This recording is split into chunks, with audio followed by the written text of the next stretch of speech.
All right. And we are live. We should be being live right now. Hello, everyone. Awesome. I see a ton of people already logging in. Wow. I'm just starting out. I just logged on and we are already at with 500 people, which is insane. So we have also first question before we get started. Where is everyone from? I'd like to know. And then when I'm looking that side, it means that I'm looking on the chat box. Hey, Klaus, Joshua, Paul, Ryan, Jay, Simon, Petra, Long Beach, well, France, it's going super fast. Jamaica, Rick from Jamaica, London, Breda, New Jersey, Slovenia, it's going super, super fast. Like I said, we are already with more than 500 people, and I don't think I've ever had so many people on a live call, which is awesome. Like the chat is going crazy right now. I love it. I love it. All right, I'm excited and a bit nervous as well. As always, as you probably know, I do a lot of video. I don't do a lot of live calls like this, so it always makes me a bit scary or well, in a good way, right? So what I'm going to do is I'm going to just switch to my screen. Usually I wait a couple minutes before we get started, but I see that we are already with over 500 people, so I'm not going to get you guys waiting. So I'll just switch to my screen and we'll just dive into the action. So, all right, cool. Like, there's literally way too many chats. So if I do not respond to your chat message, I apologize in advance.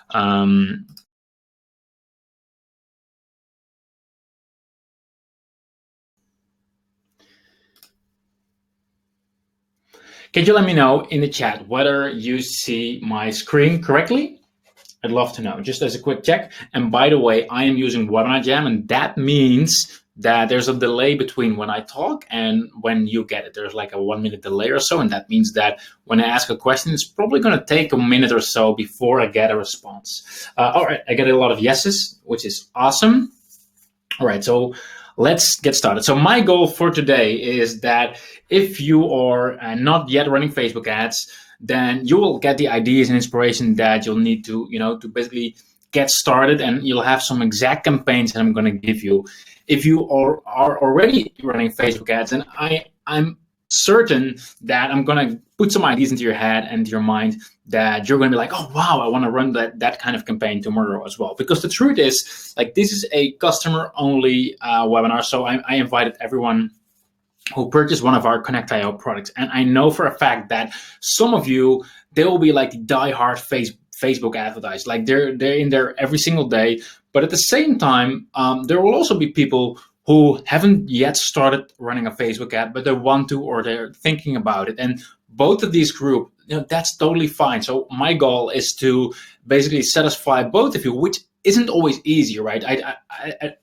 I want to stay sort of like at the basic level so everyone follows, but I also want to go into the nitty gritty kind of tricks that you might be familiar with from me. So I spent literally the whole day creating this presentation. I thought I'll just do it in a few hours. It took me in the end the whole day. I think I got 6 or 7 different case studies implemented in this webinar. And like I said, there might be things that you think like, all right, sure, we'll go. I already knew that. And there will be other things like, oh, wow, that's actually useful. But for someone else, it might be the other way around. And you might be thinking like, oh, wow, this goes way over my head, and something else is actually useful. So just tag along, and I think everyone at the end, everyone will get value out of it. That's my goal, at least. So in return, I do want to ask you, like, just if basically, I want to ask you to pay attention. And the reason why that is because I'm spending my evening here. I'm doing my very best to deliver a lot of value to you. So I just want to ask you to, pay attention, because I literally think it's going to help you out here. So first of all, why am I such a big fan of Facebook ads? And it actually restored my faith in paid advertising. I'm not sure. Some of you might know me, some of you might not, but I've been working online since 2002, which in online terms is quite a long time, right? It's more than 10 years, almost 15 years even. And during that entire time, I tried and tested pretty much every traffic strategy there is. And amongst others, a lot of paid advertising. I used to run a lot of Google AdWords. which is, well, as you probably know, Google's paid advertising platform. And I remember at some point I started doing really, really well with that. I mean, I was, I think I was like 18 years old, 18 or 19 years old, roughly something like that. And I was doing roughly $50,000 a month in revenue using Google AdWords, which at the time was insane, right? Like Google AdWords worked really, really well until they made some changes in their algorithm and into their policies, because I was usually mainly promoting affiliate offers. So I wasn't sure, I went literally from doing really well to zero literally overnight. And after that, I tried pretty much every paid traffic source there is. I mean, I tried LinkedIn ads, I tried Twitter ads, I tried a whole bunch of them. And at some point, I decided I'm not going to try paid advertising anymore. But when I tried out Facebook ads, not initially, but after a while, once I got it dialed in, it really restored my faith in paid advertising, because it really is an awesome platform. It is an awesome platform. And someone is asking, will this be recording? Yep, this will be recording. So I will also have a replay. So as you probably know, I just want to go over some things that you might already know. But right now, Facebook has over 1.8 billion active users, which is insane, like insane. Every single day, 1.2 billion people actually log into Facebook. 1.2 billion every single day, which once again is mind blowing. And then, as you probably know, when you're advertising on Facebook, you can also reach people on Instagram, and that's another 600 million active Instagram users. I mean, I'm not sure about you, but I don't think that there's ever been a time in history that you can literally reach that amount of people from day one. I mean, if you want to reach a certain, like basically every market that you could be in, unless you're into illegal stuff or gambling or anything like that, something that Facebook does not allow you to advertise on, unless that is the case, then you can pretty much reach everyone right from the get-go. I mean, like, I love it. This is just a major opportunity, and that's just why I'm a big fan. So when you really talk about running Facebook ads, then in the end, it's a pretty simple game. And I mean, it's all this single thing right here. I mean, let me ask you, who has heard this sentence before? Money in versus money out. Give me a yes if you've ever seen or heard that sentence before. I probably used it in one of my emails, or maybe even multiple of my emails earlier as well. And that is really all that there is to it, right? And of course, it sounds simple, but basically what it means is that as long as you spend less than what you're getting back out of it, then you're good. I mean, if I spend $1 and I make $2 in sales, I mean, then I'm good. If it's the other way around, if I'm actually spending $2 and I'm getting $1 back, then I'm in trouble. Now, the reason why I actually wanted to dive into Facebook ads is because, and some of you might actually know that for quite a while, my business has been largely depending on the affiliate launch model. So what I did is I created a new product, and I invited affiliates over, people who would promote my products to their customers, and they would get a certain percentage, a commission, and then they would promote my product to their audience, and we would both make money. And in a way, that's good, but it's also a very bad business model, because the reason why it's not good, it means that I'm actually at the mercy of the affiliates. Like, if they want to promote me, then I will get traffic. If they don't want to promote me, then I won't get traffic as well. And even if they would promote me, it's usually it's like a big spike, and then afterwards, it's like flat, like there's no traffic anymore, because they just promoted me using an email, and like a week after or 2 weeks after, I don't get any traffic from that anymore. So it can work, but it's not the business that I wanted to run. So that's why I started focusing on more on Facebook ads, because I wanted to have more like an evergreen baseline revenue line in my business, instead of having those spikes every now and then. Even though I still leverage the affiliate model, I still like it, but I don't want it. I don't want to be dependent on it anymore. So when, like I said, it's all about when money in versus money out. And when you get your Facebook ads to a point where every single dollar will result in $2, then everything changes. I mean, at first I thought, well, sure, that sounds like fun and it's good. But when I actually realized it myself, is that once you're at that point where every single dollar that you put into your Facebook ads and you get $2 out, so every single dollar you spend, you may actually make a profit. From that point on, first of all, you don't have to be dependent on any other,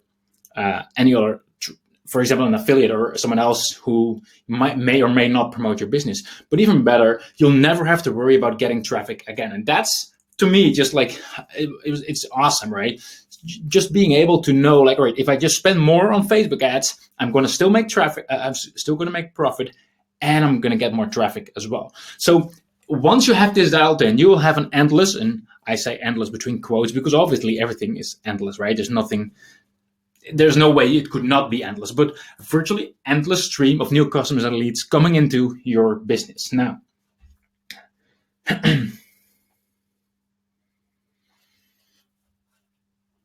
so just real quick, and I don't want this to be about me, but just for those who haven't met me before, you're all customers of mine, but still I know that some of you just buy a tool and that's about it, and you don't really know me. So in case that's the case, just real briefly, my name is Wilke de Krij. I'm from the Netherlands. Like I said, I started selling back in 2002, and I've been a full-time online entrepreneur for over 10 years now. I run multiple multi-billion-dollar businesses. One of them is Connectio, which you're all familiar with because you all have at least one of those tools. You either have Connect Leads, Connect Audience, Connect Retarget, Connect Explore, or all of them. Some will only have one, some will have all of them, some will have multiple. But you'll all know Connectio, and you probably also saw my other business, which is Viral. And over the course of those 15 years, I spent over $500,000 on paid advertising. A lot of that was in my earlier age when I was doing a lot of Google AdWords, but also more and more using Facebook ads. And so far, I traveled in 33 countries over the last couple of years. I've actually been abroad for 32% of the time over the last 8 years. And that sentence actually says quite a lot about me. First of all, I love to travel. Secondly, I calculate everything, and that's probably why I like Facebook ads so much. I'm a bit of a geek. I love numbers, but that's basically who I am. So on the top right-hand side, you'll see me and my wife. We got married last year. On that picture, it was actually the actual trip that I asked her to marry me. And on the bottom, you'll see me with Russell Brunson, who I see as my sort of mentor and coach. He's the owner and founder of ClickFunnels. You might know him if you're doing more in online business as well. So that's basically me in a nutshell. So like I said, I love to travel, and I got like 1 week left, and we are then headed to Ecuador. I love it. It's good. But that's not why you're here. So let's start to dive in. So first of all, why did I create this training? Now, as you all know, I've been running Facebook ads for years, and it wasn't always easy. And my goal from the start was always to, obviously, right, generate more sales using Facebook ads. So I would have a Facebook ad, and I would try to sell a certain product. And that's what I've been trying to do for years. And sometimes it works, and sometimes it doesn't work. Like I said, money in versus money out. And basically, I realized over time that it's not easy, right? It's not easy at all to run a profitable Facebook ad campaign. At least that's my experience. Yours might be different, but like to me, like it's not always easy, right? So at some point, I discovered how to do the smart way, or at least I call it the smart way. Maybe it's not so smart. At least I discovered a way that's working for me. And ever since I implemented this strategy, it generated more revenue from Facebook ads in the last 6 months than the 5 years prior to that. And best of all, using the strategy, you don't need a big budget to get started, right? Most of my ads, I always start at $5 or $10 a day, which is not that much if you in the grand scheme of things. And I think I will always be a step ahead of my competitors. Now, the reason why I want to do this training is because I know how much it changed my life, and that's what I want to have for you as well. I mean, you're all a customer of Connectio, and I just want to, I want to do something back. So that's why we have this training here. Now, I do want to tell you though, like during this training, I'm gonna basically tell you things how I do things, and I will explain things like based on how I use it using our products, right? So I will show you Connect Audience, Connect Retarget, Connect Leads, and Connect Explore. You might not have all of them. You might have. It depends. Like some people have all of them, some people will not. If I talk about a certain product and you don't have it, no worries. Like that happens. But still, at least you know what it's for, and how it can be used. So I do want to mention there's no sales pitch or anything else on the end. I'm just showing content, just trying to help everyone out here. But I just want to be fair and square about that.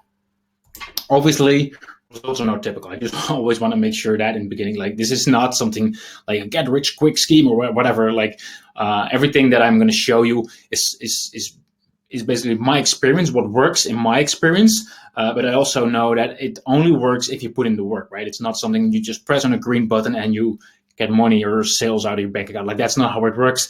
I'm sharing what I've seen, what's working for us, and what I think will work for you as well. But I know for a fact that it will not work unless you put in the work. I just want to make sure we're clear on that as well before I get any people angry after it's like, hey, it didn't work. Like, no, I know you have to work, you have to put in the work, you have to test things out, etc., etc. That's how we do it as well. So the last 14 days, just grab the stats over the last 14 days. This is not to brag or anything like that, because I actually hate numbers. But just to show you that what we do actually works. Over the last 14 days, 2 weeks, we spent almost 10,000 euros, 9,800 euros, and that resulted in just over 121,000 euros. And that's a 1,138 ROI, 38% ROI. And I think most people would run with this. They would say like, oh yeah, we had like this amount of ROI. And you know what? It's BS, bullshit. Because this number, what you're seeing right here, is actually true. It's all true, but it's a lot of it is actually from retargeting from other campaigns as well. Because as you all know, we just had a big launch of Connect Explore. And obviously, like, we retarget a lot of those ads, which means that even if other channels were also helping to get those sales, for example, email, so a lot of affiliates promote this, then it's still going to show up here if those people actually saw an ad. So this actually is accurate, like, it's including all the retargeting, but I want to show you the stats as well if I would not count that. So this stats right here is just from cold audience. So this is just from our Facebook ads that have been targeted a cold audience. So this is not using retargeting and not leveraging the launch, for example, or anything like that, just cold audience. And even then, over the last 14 days, we spent 7,400 euros, a little bit less, and we got back 43,000 euros again. So that's roughly, we spent roughly $8,000. We got $46,000 back over the last 14 days. So that's $6,500 a day. Now, that's not to brag or anything like that. Like I said, I usually hate to share numbers, but I just want to make clear that what I'm about to share on this call is not something that maybe it works or in theory it works. No, this actually works. Living proof of it, and we do it. We use it every day. And I just want to make sure that's clear, right? So what I want to talk about today are the 3 secrets. And why do I call it the 3 secrets? Because I'm a marketer. It's just the 3 things, the 3 steps of the presentation. But I thought it would be cool to call it the 3 secrets. So the first one is what I call the touch formula. So everyone who's actually running Facebook ads should use this, because this will immediately make your Facebook ads a lot more profitable, at least in my experience. And the best thing is, you don't have to do it in a very salesy way or a very bitchy way, which I personally don't really like myself as well.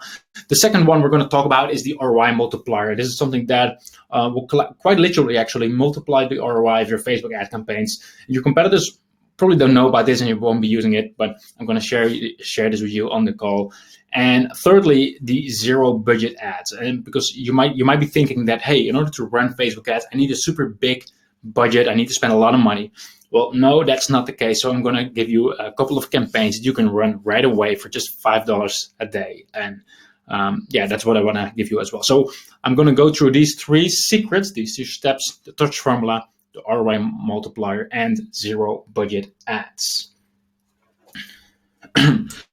Number 1, the touch formula, secret number 1. So like I said before, what I used to do when I started out with my Facebook ads, I pretty much did it like this. I had a Facebook ad and I tried to sell a certain product, right? I mean, this was all I thought I should do. I was obsessed by making sure that every single ad that I was running actually turned into a profit. So I was like, I need to sell something right away, right? So what I did is I sent it straight to a sales page. Just an ad. If people clicked on my Facebook ad, they would go straight to a sales page. Actually, early this morning, I dove into my Facebook ads account to find an ad from a couple of years ago. And this is actually from 2004, which is already quite a while ago. Actually, it's not my first ad, but it's the oldest I could find in this Facebook ads account. But basically, what I did was I had an ad running, and if you clicked on it, right away you went to the sales page of a certain product. In this case, those show. Some of you who've been a long customer of mine, you might recognize it from back in the day. We're not actively selling it anymore, but that was the ad that I had created. Well, the results are it didn't work. I converted 0.13 of all visitors, which means I actually got 2 sales. I spent $1,300 on the ad. I got 1,524 visitors, and I got 2 sales, which is quite, to be honest, is quite embarrassing. But that's another story. But it means that I was leaving 99.87% of all visitors behind. So they clicked on my ad, they apparently did not make a purchase, and that was it. End of story, right? Now, even if I would have converted 5%, even if the sales page was magically converting like gangbusters, I would have still have wasted 95% of my traffic. Now, looking back, it's actually quite obvious why it didn't work. Now, before I'm going to tell you why I think it didn't work, I want to ask you, why do you think this method wasn't the way to go? What do you think I missed when setting this up?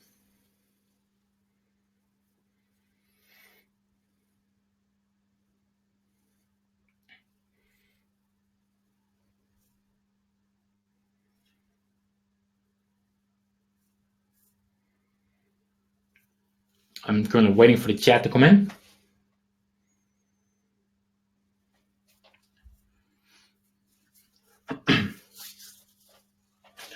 All right, webinar jam is a bit of a delay, so I'm just going to keep on moving. So even though the chat is not in there yet, it will probably come. Right, so now they're coming. Sorry for the delay.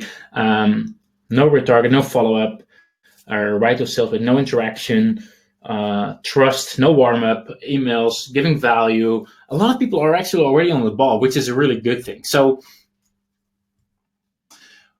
the first problem, indeed, is that most people don't buy right away, right? That's the problem number one. I mean, I'm not sure if you're familiar with this, but there's this thing called the rule of 7, and that means that every single person usually needs to come across an advertiser's message at least 7 times before they take action. I mean, the first time you're going to see a message, you're not immediately going to spend a lot of money, especially if it's quite an expensive product. In this case, it was a $200 product, right?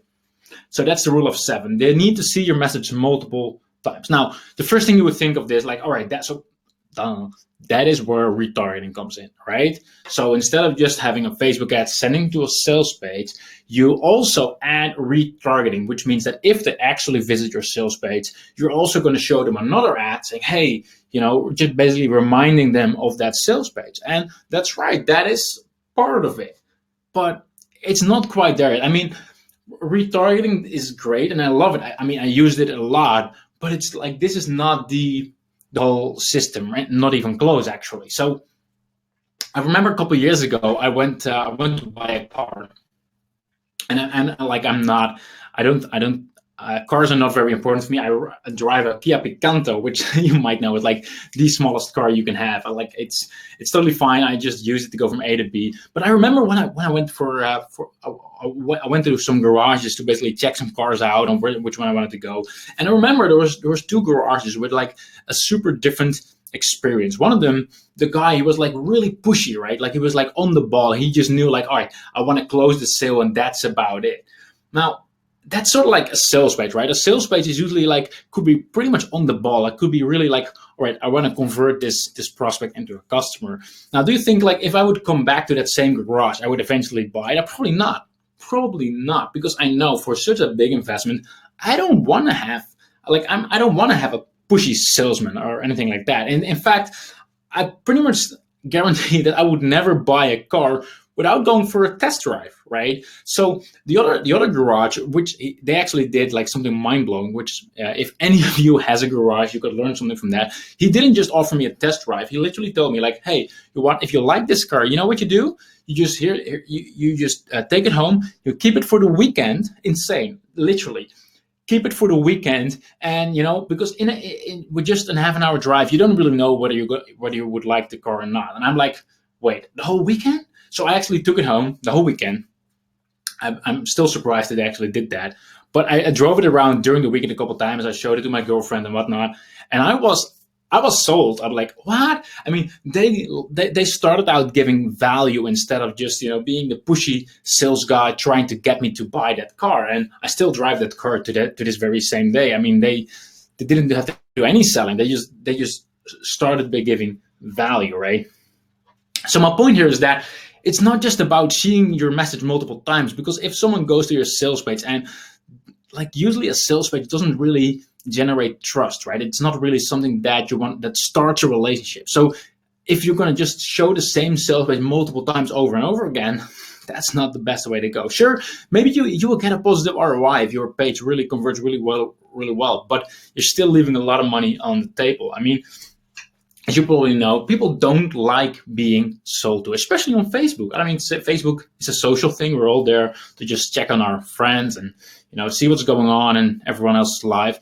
And all of a sudden, if there's this salesy, pitchy message comes across, it just doesn't work, right? I mean, a couple of years ago, yes, sure, people still fell for that, but right now, people are pretty smart, and we immediately see when something is a clear advertisement and when something is really, really pitchy or salesy, right? So always start with value first. So when I go back to this model, this for me didn't work. So I didn't want to just drive Facebook ads straight to a sales page because the numbers didn't add up. It wasn't making any money. So that's actually when I saw a case study. And some of you might have actually seen this. It was posted on digitalmarket.com, on the blog digitalmarket.com. It's the company of Randice. And Ezra Firestone, who is a big famous e-commerce guy, he posted this case study where he did this. And I'm not sure if you can actually see it all, but basically what he did was he had an ad, and that ad wasn't going into a sales page, but it was actually going into a piece of content, right? So it was just like giving value to his audience. And from within that content, you could actually click through, and then you could actually buy things, right? And obviously he also had retargeting and whatnot. And when I saw that, like, to be honest, I've seen similar case studies in the past, but the reason why I want to show this one is because up until that point, I wasn't convinced that it actually worked. And then I saw his case study, and he spent over $400,000 in ad spend on this very model. And I'm like, wait, you're spending $400,000 on this model, and he actually did 1.4 million in revenue, over 1.4 million in revenue after all his ad cost and all his costs to actually ship out the products. He was left with $376,000 in profit. And for me, that was sort of like the tipping point where it's like, wow, this really works. Like, not just kind of works, but this really works. So for me, that was sort of like a tipping point when I saw this specific one being posted on digitalmarket.com. So that's why I wanted to show you that here. So now his model is basically this. So he had Facebook ads, and instead of going in straight to a sales page, he had it going to a piece of value, something like a piece of content, for example, a blog post. And then from there, you can actually click through to the sales page. And also, if they would actually end up at the piece of content, he would then show a retargeting ad so that those people would still end up at the sales page. So initially, all they would see is just a Facebook ad, which was just, sharing a piece of content. People liked it, like it's nothing pitchy or anything like that, and they could either click through to the sales page, or if they did not, they would then be retargeted to the sales page. Now, there's one more problem or thing that I still see in that sort of funnel or in that sort of situation, and that is that you're not really capturing your long-term assets. You're not building up a long-term asset. As you all know, I mean, you're all here because I sent you an email yesterday, right? And that is really the power of the list. I mean, right now, let me just check the stats. We are at 650 people on this webinar. You're one of them. And that's all because I sent out one email to my email list. I mean, that's for me when I'm running Facebook ads. I don't just want to get, see if people maybe want to buy. I want to try to capture as many people on my email list as well in the process, because I know that's going to be my long-term asset that I can build my business on. So that's why I made one last change to that model. So we were stuck here. We had the Facebook ad going into a value piece of content, and then afterwards we're trying to sell it. So what I actually propose is this: we're actually sending your Facebook ad into what I call the opt-in/value. So this could be various things. So for example, you could send them to still a blog post, but on that blog post, you're trying to capture as many email addresses as possible by having something like a content upgrade. So maybe inside the content, you say, hey, by the way, you want to get a cheat sheet of this, with like the thing that the blog post is actually about, enter your email address and you will get it. So it will still be value, it will still be content, but there's still an opt-in. Or what I personally do a lot is just an opt-in page into a webinar, for example, a webinar presentation, just like this one, for example. So what the Facebook ad, the initial Facebook ad on the left-hand side will do, it would not say, hey, buy this, or, it's not anything pitchy. I'm just trying to give value. Hey, you want to join this free presentation, this free training? And then I send them to an opt-in page for the webinar. And if they actually sign up, they will then get the webinar. They will be invited onto the webinar. And on the webinar, I start once again with value. I start to teach them. I start to share my ideas and all of that. And then at the end, I give them a special offer, and that's where I make the sale. So once again, I start with value. Now, if they sign up, but they don't actually join the webinar, guess what? I'm showing them another Facebook ad. Hey, you missed the webinar.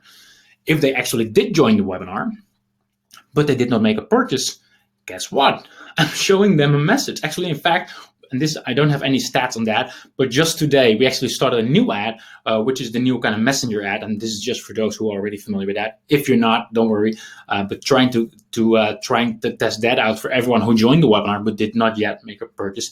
But as you can see, we're now showing multiple ads to the same people, right? First of all, the initial Facebook ad, trying to get them to opt in. But even if they don't opt in, they're going to see another retargeting ad. If they do opt in, but they don't actually join our webinar, they're going to see another retargeting ad. And if they actually do join the live webinar, but they don't make a purchase, we're going to show them another ad as well. And obviously, because on that opt-in, we capture their name and email address, we can send them follow-up emails as well. Not just for that webinar, but also long after. I mean, that's what it's all about. And that's also why I don't want to be super pitchy or anything like that. But because if I'm just being super pitchy, what are all those people on my email list going to think? Oh, well, he's just a spammer, whatever. Hop, delete, unsubscribe. I mean, that's not the way it works, right? I try to lead with value. I try to give my very best. I try to help everyone out, because even if they don't purchase, even if it's not for them, which is totally fine, then I still want to be the guy that they think about, like, hey, he's actually a cool guy and he helped me a lot. His product is not for me, that's fine, but I'm going to follow him to see what he does. So then maybe later on, they will actually become a customer.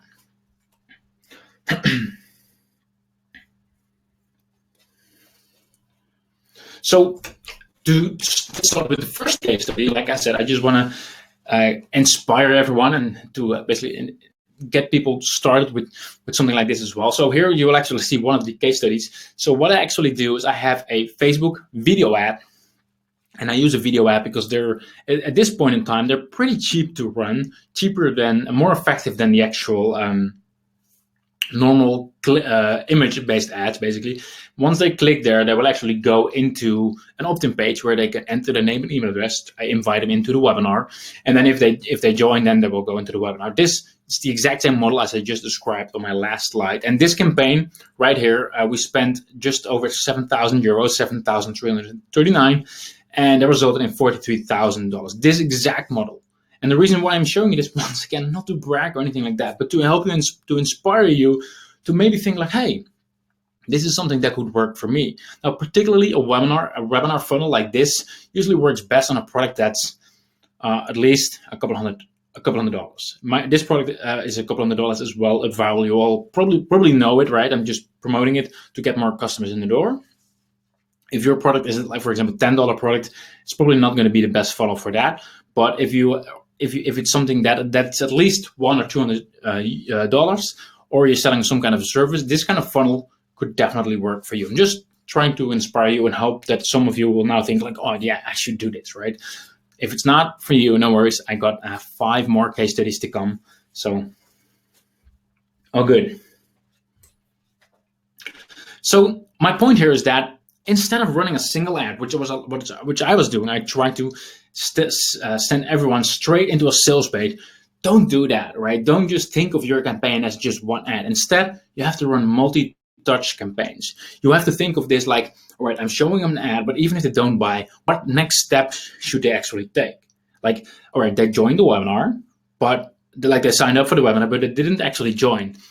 Show an ad to those people, right?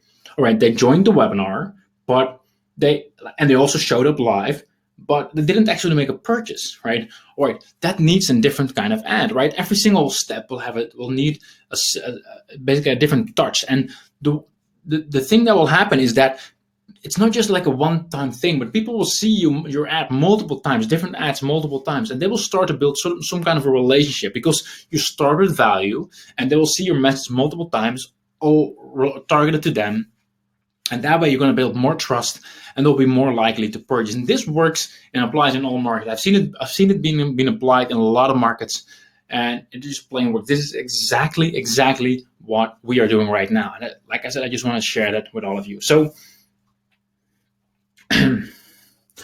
so that brings me to the ROI multiplier, because to be completely honest, like I said before, the first time when I saw this whole model of like running multiple ads, I was pretty much skeptical. Maybe usually I'm a bit skeptical guy. Like I'm an optimistic guy, but at the same time, or let's call it a realist. Like I think a realist would be the best way to describe it. So my thought was, all right, so if I would show multiple ads to the same person, which would actually happen, right? So you would actually show an ad for the first time, for example, to your piece of content, or for example to your webinar opt-in.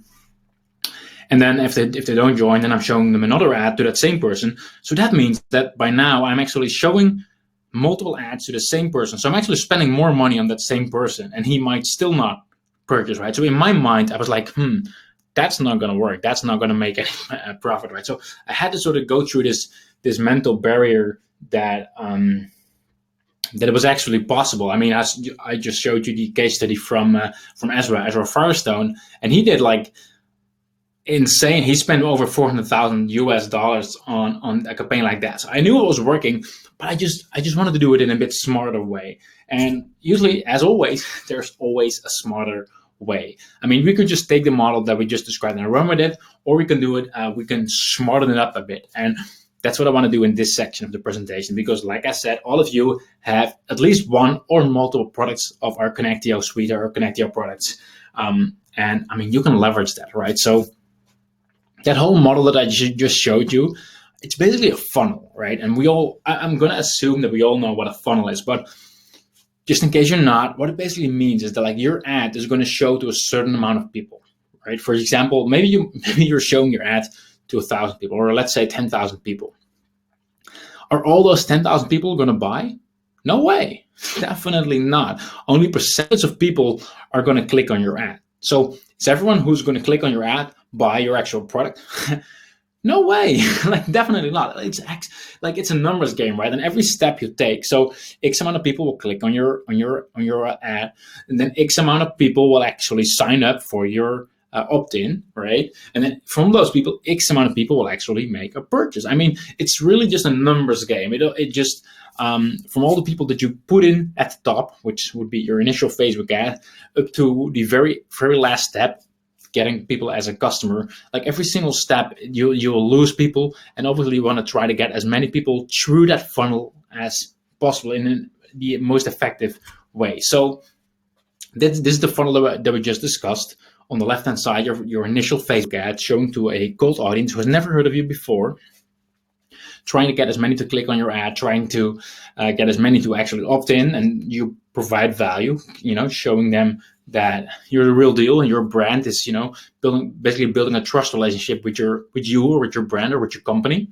and then trying to to convert as many of those people into a customer, either through retargeting as well as follow-up emails, for example. Because like I said, you have collected their email address, so you could also keep emailing them.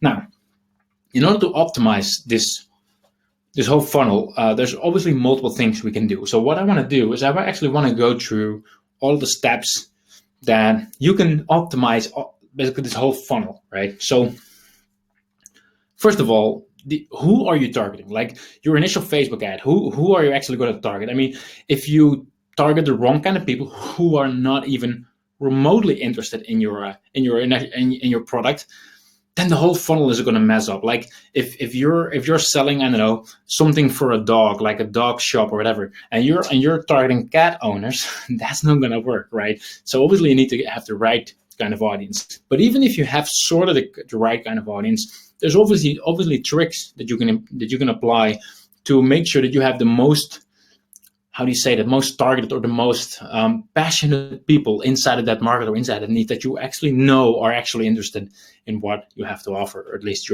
the kind of products that you're offering. So we can optimize our initial audience. Obviously, we can optimize how many people actually opt in and sign up for your thing, for example, a webinar, or for example, a free giveaway, or for example, a piece of content in which you have various email opt-in boxes as well. Like that's obviously something you can do. And obviously, how many people are actually buying your actual product, right? That's another step. And then also, how efficient are you using your follow-up emails? I mean, if you're, for example, through this funnel, you're collecting 1,000 email subscribers, just as an example. One email marketer might use 1,000 subscribers to, I don't know, drive $300 in sales, while another guy knows with the exact same email list how to use that for another $3,000 in sales every single month, right? So obviously there's like tricks you can use and apply to get the most out of those email subscribers as well. And what I want to do is I want to sort of give you some tips on how to improve each of those steps separately. Now, what I'm not going to do is I don't like to talk about stuff that I think you can just find online, right? There's obviously, I'm going to assume that all of you have been on a webinar like this before with someone else, or you read online marketing blogs, or you're on someone else's email list as well. I mean, I'm trying to really focus on the things here that you will not find anywhere else. That's my goal. Obviously, that's not going to succeed with everything, but that's my goal. So I'm going to sort of skip the obvious things, right? And just focus on some things that I haven't seen anyone else talk about, or at least not in this area. So if you've been following me for a while, then you might see some things that you might recognize some things, because I've obviously been talking about some of these things before as well. But first I want to give you an example. So let's say you would be selling a $67 product, right? And let's say you were targeting people that are somewhat interested, and you pay, for example, $1 a click on Facebook ads. Now, let's say you convert 20% of those people into a subscriber. And from all of those subscribers, from everyone who subscribed, 4% purchases initially. You're like right away, your initial offer that you were trying to sell. And then for, let's say, another 4% of those people, you actually get them to purchase it after 67 days, because you might have an email sequence, for example, that tries to get them to become a customer. Even if they don't buy right away, maybe after a week or 2 weeks, or maybe a month, you send them various emails and they decide to buy.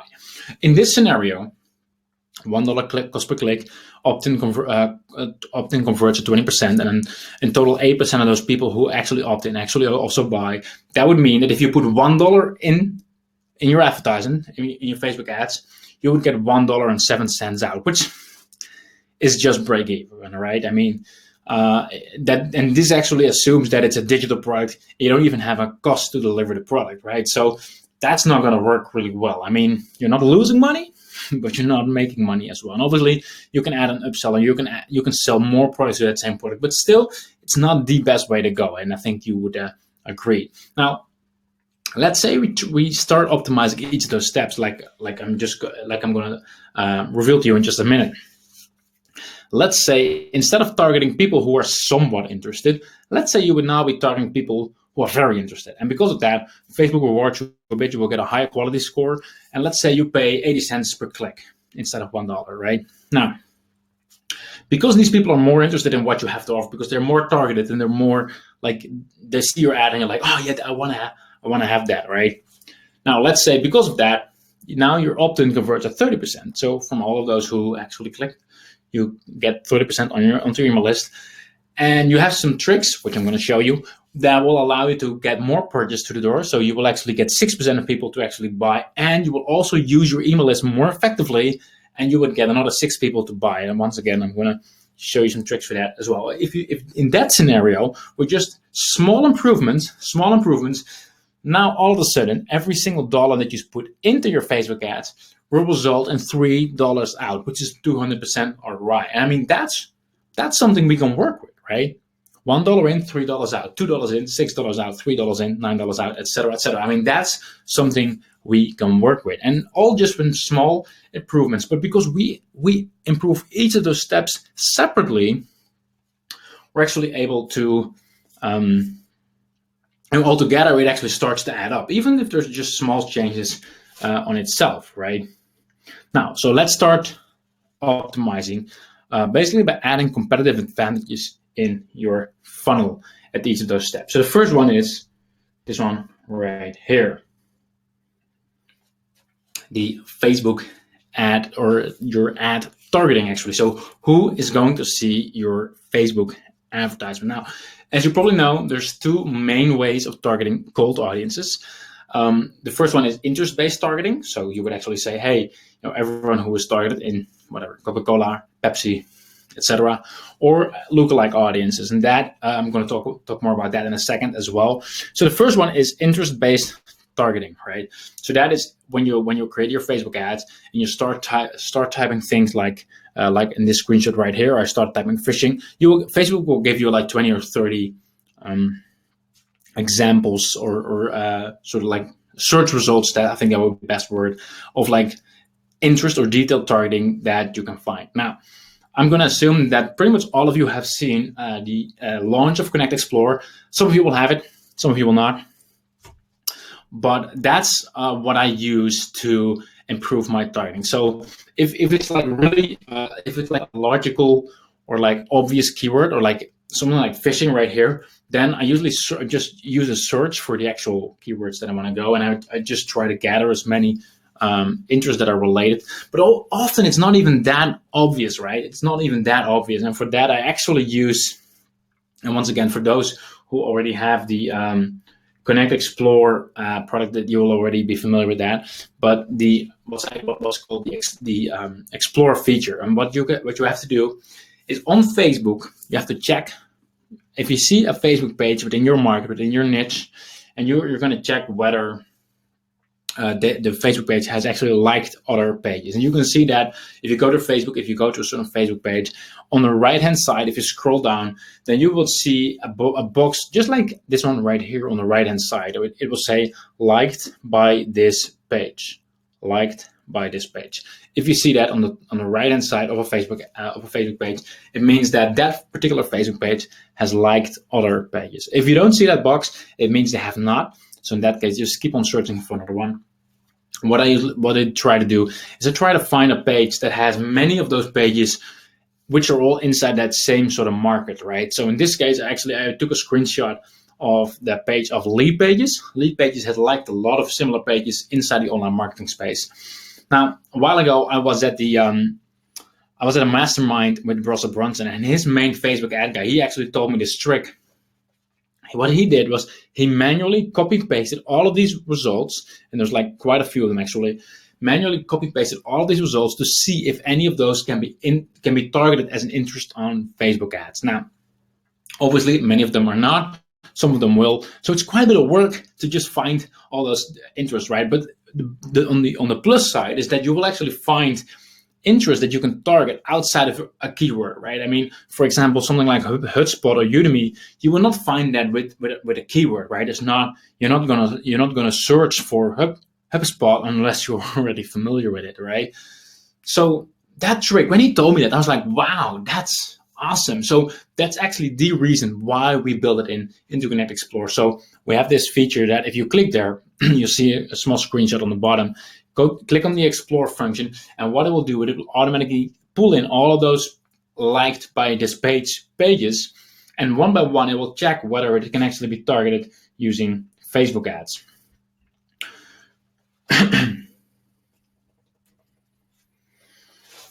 So that's one of the things that I that's one of the things that I that's one of the things that I use a lot. Now the thing is that once you actually have a list of interests that you can target, and usually I try to go for like 40 interests. That's like 30 to 50 basically. Once you do it, you have basically two options, right? You could either target everyone inside that audience list, even if Facebook thinks they're just inside one of them, right? So let's say you have 40 different ones, and Facebook, a certain person, a certain Facebook user has interest in one of these things. You can just show your ads to all of those people, but chances are that some of them are not really, really interested. I mean, for example, in the online marketing space, if I would be, I don't know, for example, Aweber or something, like there's probably tons of people who sort of have used that and they've liked that, but they're not really into that whole marketing thing, right? Or I could actually try the other way around, which is what I call layering. And that's what you see on the right hand side. And it will basically create 3 different layers. And you would only show your ads if people at least have an interest in 2 or even 3 of those things. And once you do that, your total audience size will be smaller, but you will have sort of like the inner circle, the most passionate people of all your targeting. So what I usually do is exactly that. I try to find 30 to 50 different interests. And then inside of Connect Explore, I create 3 layers. And I'm not sure if it's clear right here, but basically on the top right-hand side, you'll click on Add Layer. So you'll have multiple layers.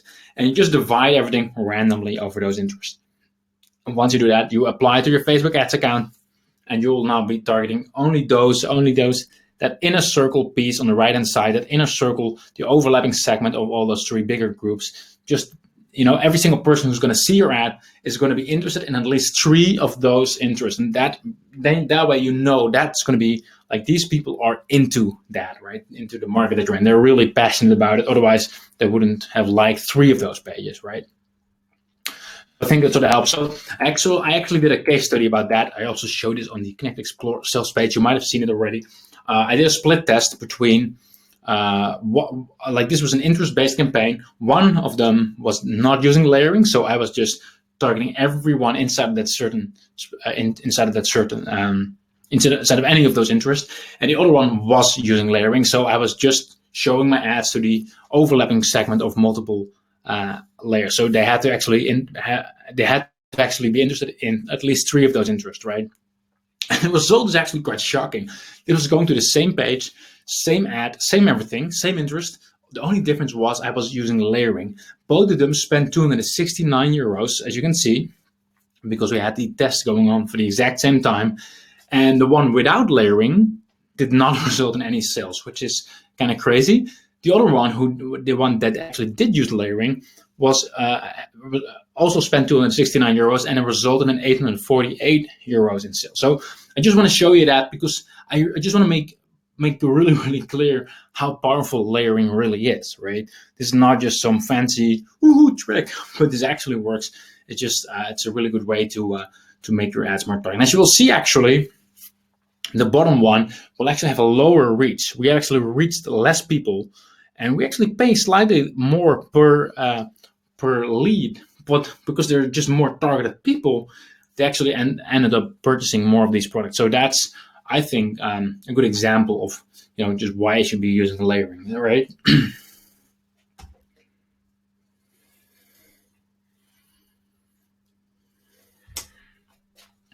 So, like I said, that's one of the ways you can target a cold audience, using interest-based targeting. You can also do it using lookalike audiences.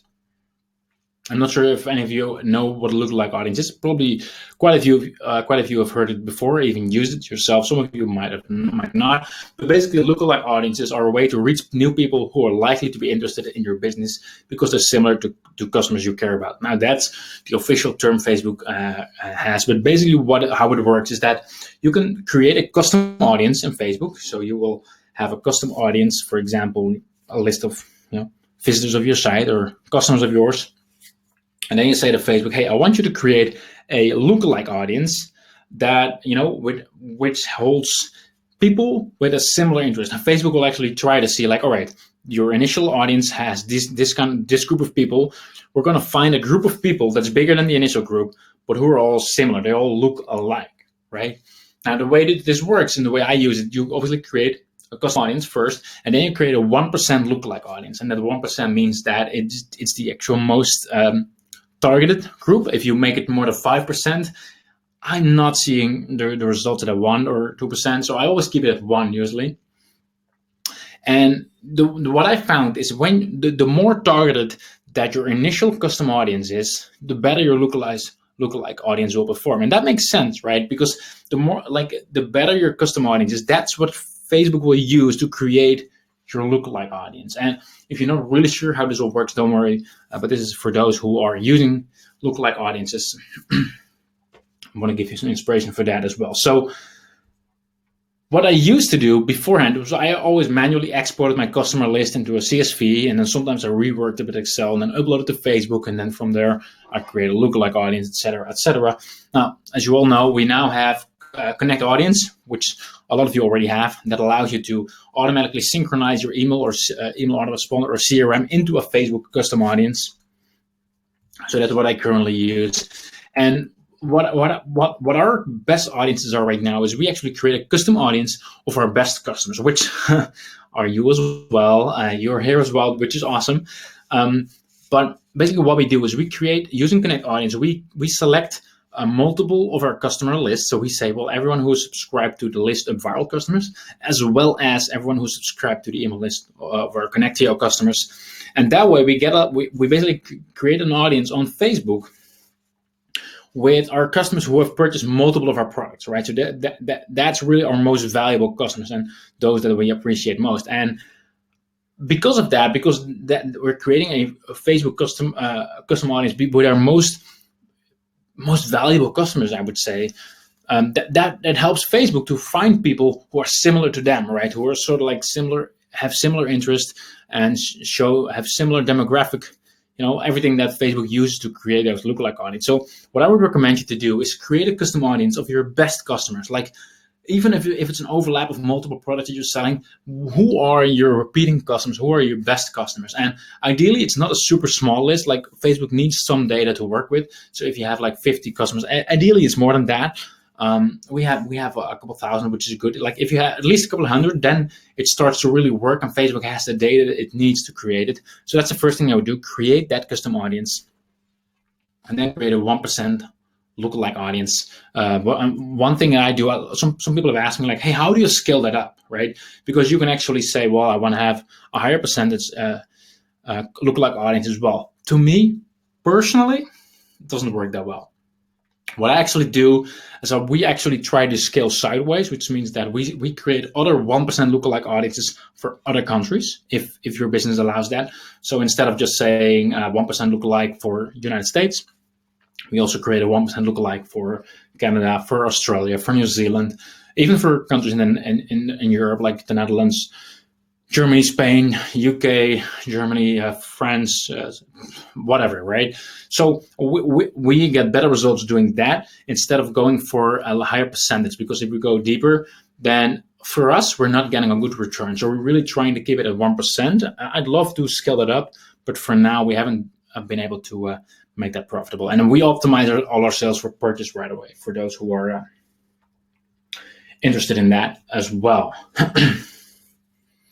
Someone's asking, once again, by the way, we're over 650 people, so I get a lot of questions. So I cannot really answer all of them, but I see a couple of people asking how many people you need at least in your audience. I'm not sure how much at least. It's always worth testing whether it works.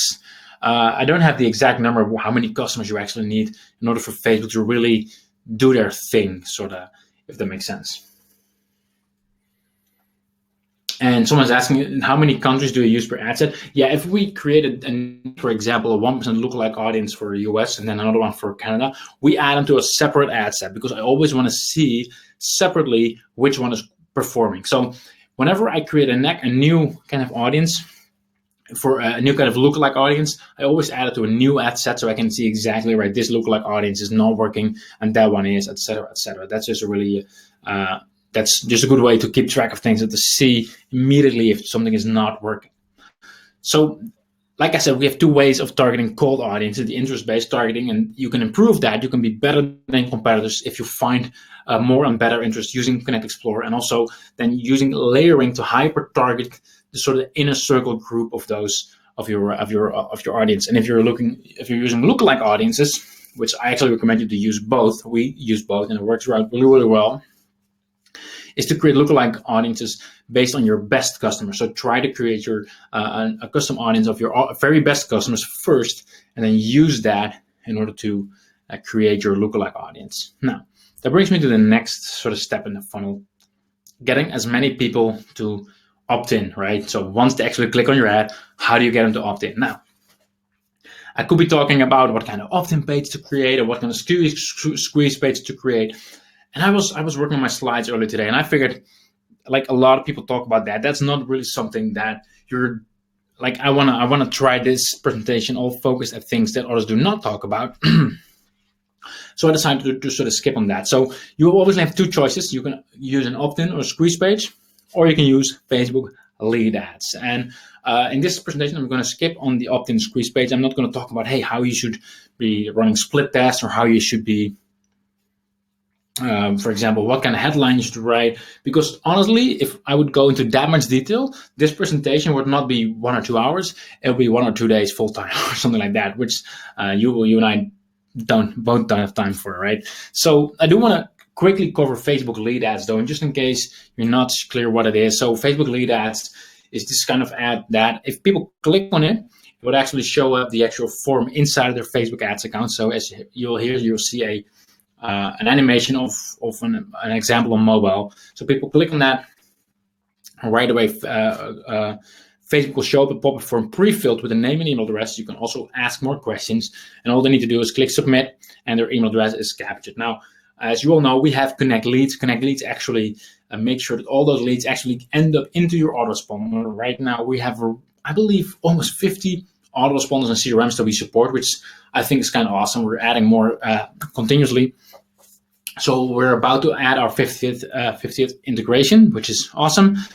So that will help you to, if you're trying to use this, if you're trying to test this out, to grab those email subscribers from your Facebook lead ads and put them automatically into your CRM or into your autoresponder system. So that works sort of like this: we grab all the email subscribers and send it over automatically and instantly. Now, when you're trying to decide between your own opt-in page or a Facebook lead ad, there's not a clear winner, right? I've seen cases where an opt-in page works best.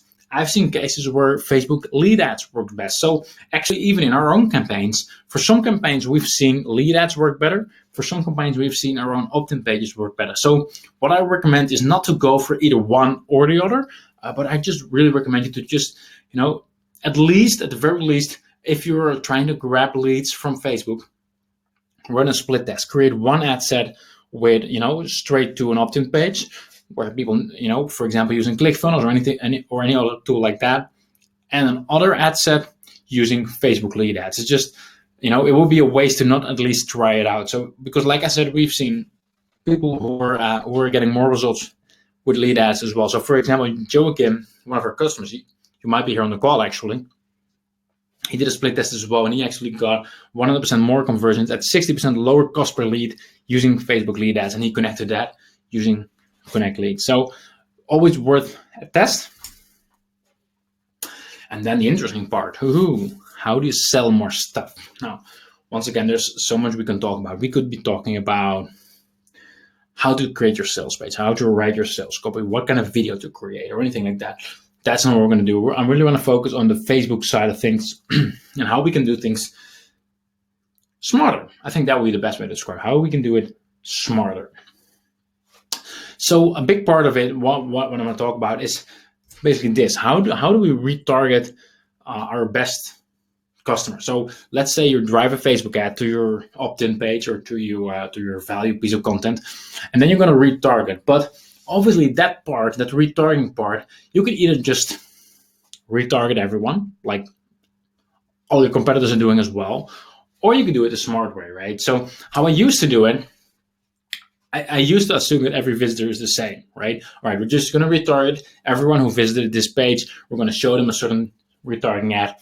That's it. Now, as you probably all know, if you've seen Connect Retarget, right now it's also possible to do it like this. So you can actually, based on how they behave on your actual page, you can show them different ads. Now, I'm not going to show them all kinds of different ads. I'm just making sure, that's how I mainly use it, that I'm just showing my retargeting ads to people who are actually interested in what I have to offer, right? So if they leave the page within a couple seconds, that says enough to me. So I don't want to retarget them. So using Connectio Target, you can say things like, all right, if it's, if someone scrolled to at least 50% of my page, only then I want to retarget them. Or if they stayed on my site for at least 20 seconds, or if they originally came from YouTube to my site, or whatever you want to do. So you can make retargeting a lot more smarter, right? And the way I use it is mainly with how far they actually scroll down on my page and how much time did they actually spend on my page. I mean, like I said, if they didn't even spend 20 seconds on my page,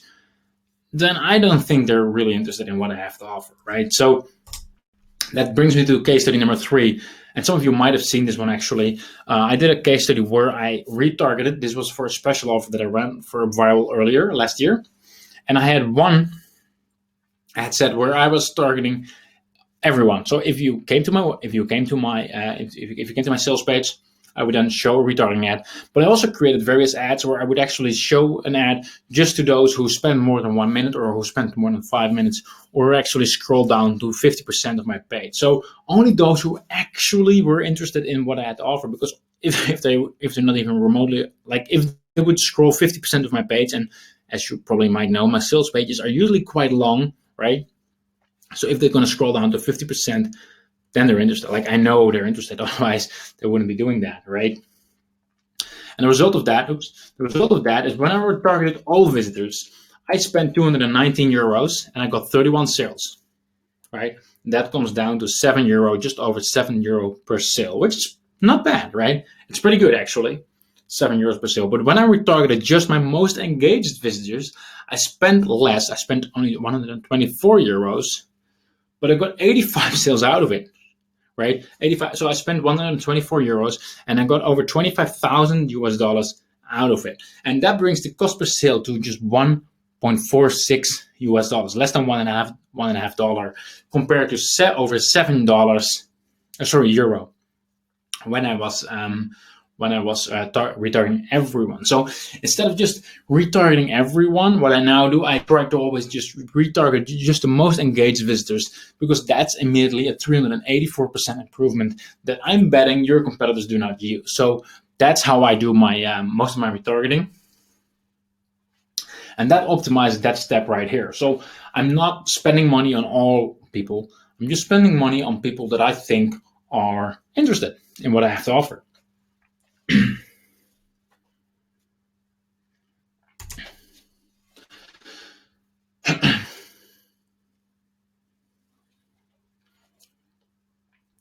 I just added this slide real quick just before I jumped on this webinar actually. And this is actually from a test that I set up this week, or maybe last Friday, like just a few days ago. It's actually, looking back, it's sort of crazy. I'd never done this before, but basically what I did is this. As you all know, we just had the launch of Connect Explore. Lots of people came to our sales page. We had a lot of affiliates promoted as well. So we had quite a few people going through our sales page. And on that sales page, as you probably know as well, my face is on there, right? I'm there in a video. I'm talking about the product, and I'm introducing myself. So they've seen my face. They've seen me talking. But for some reason or another, they did not purchase, right? If you're here, then good chance that you actually got access, which is awesome. But there's obviously a lot of people who considered it, who looked at the page, but they didn't actually purchase. But I know that they are interested in this whole online marketing thing. Otherwise, they wouldn't have seen that page, right? So I figured, you know what? Why don't I just, to all those people who visited the Connect Explore sales page, but who did not make a purchase, why don't I just show an ad to promote a viral? Because maybe Connect Explore is not for them, but maybe a viral is. And I mean, they've just seen my face on the sales page. So if a few days later or a week later they're going to see my face on Facebook with a video ad, it might work. And it actually did. I'll show you the numbers in a second. But what I want you to encourage is, if you're selling something and someone doesn't buy your product, don't assume that they're not also that they wouldn't be interested in another product that you have. If it's for the same kind of audience, try to cross sell your stuff. And what that means is, if you've retargeted them, they're not buying your product, why don't you just create, run an ad to your to a retargeting audience of product number A, if people visit your page, and pitch, or like not directly a pitch, but like promote another product that you also have. Because chances are, maybe product one, it wasn't the right fit, but maybe they like your brand or whatnot. So try to at least sell another product that you have as well, because it might actually work out. And I never done that before up until last week. I just added this slide in just before jumping on this call. But here you see, like, we just started this just recently. Like I said, so far we spent €70. You're actually the first one where I'm sharing this. I haven't shared this anywhere else yet, so that's kind of cool. So we spent €70, which is not much in the grand scheme of things, right? And so far that resulted in close to €2,000, so €1,972. So that's actually comes down to $1 in, $27 out. And these are all people who just visited our sales page of product number one, Connect Explore. They did not purchase, so I figured we'll show them an ad of product number two, which is a viral. And obviously, on the Connect Explore sales page, my face is on there, my video, my brand is on there. So I made sure that on the ad that I was running, it's also a video ad. So once again, they saw my face.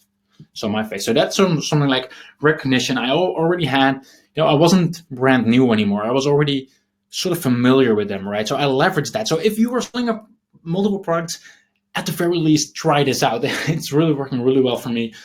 Just one thing though, try to keep this for yourself. I haven't shared this anywhere else, so that's just for you guys. I hope that's cool.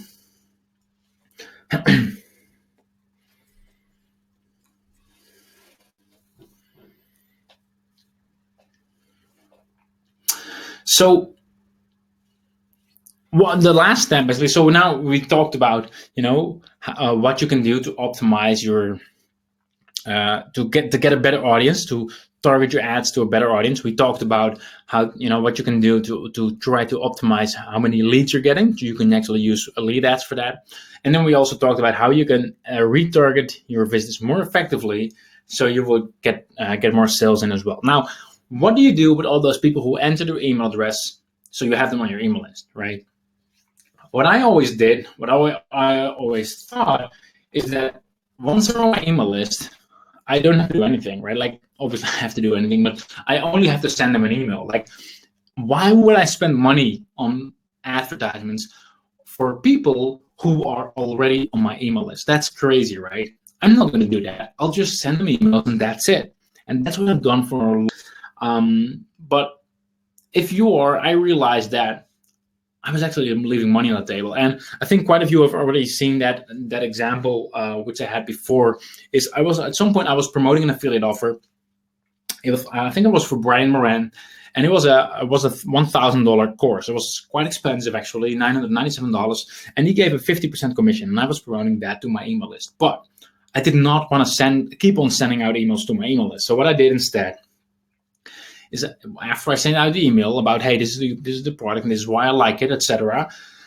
What I did is I actually created a custom audience on Facebook using Connect Audience for everyone who opened that particular email. So if they opened that email, they would then see an ad for that exact same product on their Facebook timeline. And I call this email retargeting, right? Because based on whether or not they opened that email, they're going to see that ad. Only if they opened, they're going to see the ad, which, once again, that's what we do using Connect Audience. And altogether, I spent $7 on that ad. That's not a lot, right? Because obviously, like, there's not that many people on the list, especially back then. So it's like a really targeted small audience. But from that $7 ad spend, it resulted in three sales, which was close to $1,500 in commission, 1,485. If it would have been my own product, it would have been double from that, but that's still $7 into $485. So that at that point, my mind was like, wow, it's actually like it actually works out well to show advertisements to those, even if they're already on your email list. But like I said before, I'm a bit skeptical, right? I'm not easy to convince, or at least, yeah, let's call it a realist. let's keep it at that. So I actually did the ultimate test. So what I thought was, you know what, I'm going to send out email promotion to my email list, and while doing that, I'm going to split my email list in two halves. One half, I'm just going to send out emails about a viral. The other half, I'm going to send the exact same emails, but at the same time, I'm also going to show them a Facebook ad if they open that email. So as soon as they open the email, Connect audience would actually add it into the custom audience, and they would end up seeing the ad, or just every single day it would update that, right? And the reason why I did this test is because now I was actually able to see whether those Facebook ads actually resulted in more sales, right? Because now I really had a good test to set up. So the result of this was actually that in total I spent $84 on this test. And the one, this is a screenshot from Google Analytics. The top line is the one with ads. The bottom one is the one without. And as you will see, the one with ads, so I spent $84, the one who actually, during that email promotion, also saw the Facebook ads, resulted in more than, exactly 50% more sales. 1,782 extra sales. That's not, not just because Facebook tracks it or anything like that. That's actually extra sales compared to the version that, compared to the group that did not actually see ads in the same time. And as you can see, they also had 56% longer sessions. They actually spend more time on the page. And that's obvious, right? I mean, it's not now they're not just seeing an email from me, but at the same time, when they're on Facebook, they're also seeing ads about the exact same product, and that just builds that trust in their minds, because they're seeing that same thing over and over again, right? During that email promotion. So my point here is that if you are sending out emails to your email list and you're not running ads to it at the same time, you're losing money. I have to admit, I don't always do it. Sometimes I get busy or anything like that. For example, even this webinar where you're on right now, I was only able to send out one email. Why? I should have sent out, basically send out another email, but I was too busy. My apologies for that. Sometimes life gets in the way, but every single time I do use this, it's helping my bottom line. So I just based on that, let me just go back to that funnel. So once you actually have people onto your email list, the way how you can optimize your email subscribers is using this exact model. Show ads during a promotion about that exact same product, and it's going to help your conversions, guaranteed, right? So these are just some tips basically to boost your ROI, right? Find a better audience to target, which you can, for example, do using Connect Explorer. You can find more and better interest to using Connect Explorer, and also hyper target that inner circle part using layering. Also create 1% lookalike audiences using your best customers, and we do that using Connect Audience by basically creating a custom audience from all of our customer lists, so people who have purchased Connect.io as well as a viral. Try Facebook lead ads, see if it works for you. Like I said, we see scenarios in both cases, so it's always good to test. Retarget your most engaged visitors instead of just thinking that everyone is the same. And then also run ads to your email subscribers to maximize the revenue that you're getting from your email subscribers. Let me just get a quick sip of water.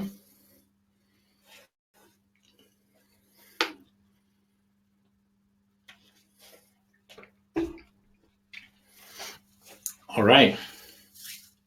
So that's sort of like on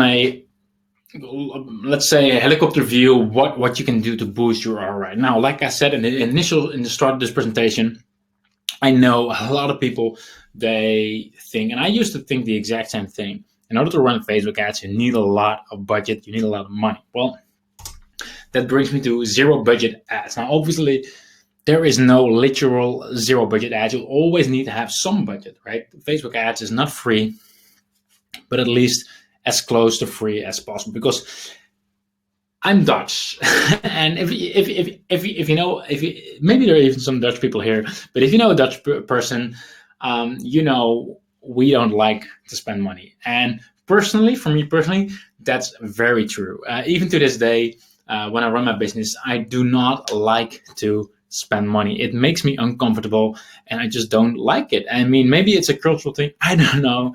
I just I just hate doing it. Might be weird, but that's the way I am. So every single campaign, we start at either $5 or $10 a day. We used to start all of them at $5 a day, and I sort of like my team actually asked me like, all right, we can scale up a bit faster, and I was like, all right, well, make it $10 a day. But like if I would just follow my heart, I would still be starting at $5 a day because, like I said, I'm uncomfortable. But that's what we always do, and only if it actually makes money, right? We are scaling up, and then we actually slowly scale up. Usually we scale up like 20% a day max, usually less, like 15 to 20% a day, because otherwise Facebook starts charging a lot of extra. So let's say max 20% a day increase, but only if it actually works, right? If we actually see it actually works.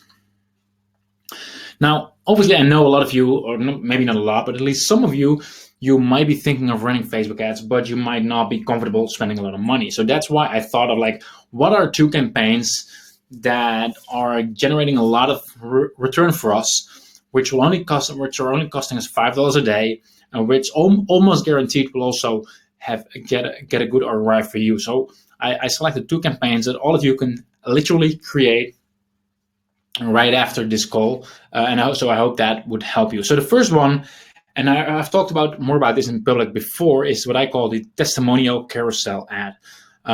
So what I do, and here on the left hand side, you see an example. I create a carousel ad on Facebook.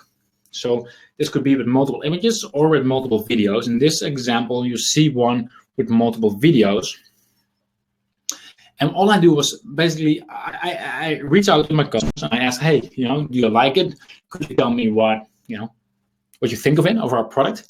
And you can do that as well, right? You can ask your customers, hey, what do you think of our product? And if they say something nice, and you ask them whether you can use their photo, then you can just have a headshot of every single person as an image, and you just have a quote where they get some results using the product, or where they say they like your product, and that's it. So what we do is we just say, well, hey, here's what our existing customers are saying, and that's it. And that simple ad we do during the launch a bit more, but usually we have this ad running at just $5 a day, because we don't get that for some products, we don't get that many new visitors in, so we just have it running at $5 a day.